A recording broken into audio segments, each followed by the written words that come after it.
अजित पवारांचा अपघात धोक्यानं झाला की धोक्यानं? राज ठाकरेंचा सवाल. अजितदादांच्या अपघातात काहीतरी काळं बेरं आहे का? राज ठाकरेंकडून संशय व्यक्त.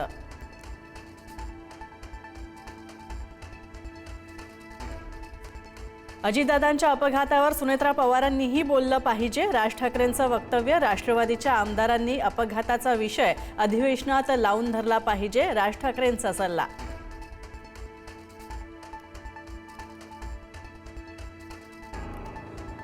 रोहित पवारांनी घेतली मुख्यमंत्र्यांची भेट. दादांच्या अपघाताची पारदर्शक चौकशी करण्याची विनंती. बारामती विमानतळ आणि पुण्याच्या रिंग रोडला अजितदादांचं नाव देण्यासह देवगिरीवर स्मारक करण्याची मागणी.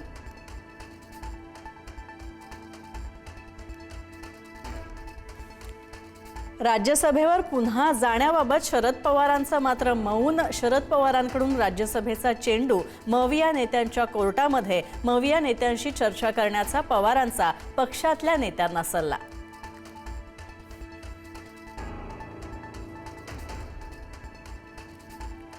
राज्यसभेसाठी ठाकरेंच्या शिवसेनेत रस्सीखेच. प्रियांका चतुर्वेदींसह राजन विचारे, अंबादास दानवे, विनायक राऊत, चंद्रकांत खैरे हे सुद्धा इच्छुक. तर उद्धव ठाकरेंकडे व्यक्त केली इच्छा.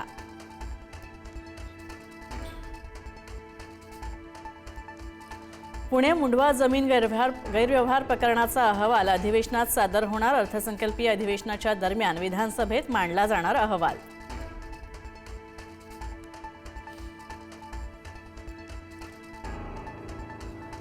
लाडकी बहीण योजनेमुळेच इतर खात्यांवर ताण. पायाभूत सोयीसुविधांच्या प्रश्नांवर बोलताना मंत्री गणेश नाईकांचं विधान परिषदेमध्ये विधान.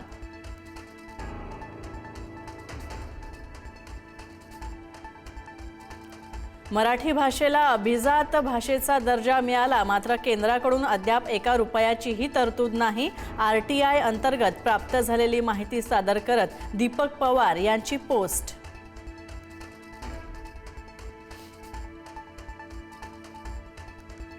नाशिकमध्ये कांदा उत्पादकांनी मुख्यमंत्र्यांचा ताफा अडवण्याचा केला प्रयत्न. आम्हाला न्याय द्या म्हणत शेतकरी आक्रमक. गाडी अडवण्याचा प्रयत्न केला, मात्र तुमचा कार्यक्रम होऊ शकला नाही. मुख्यमंत्र्यांचा टोला.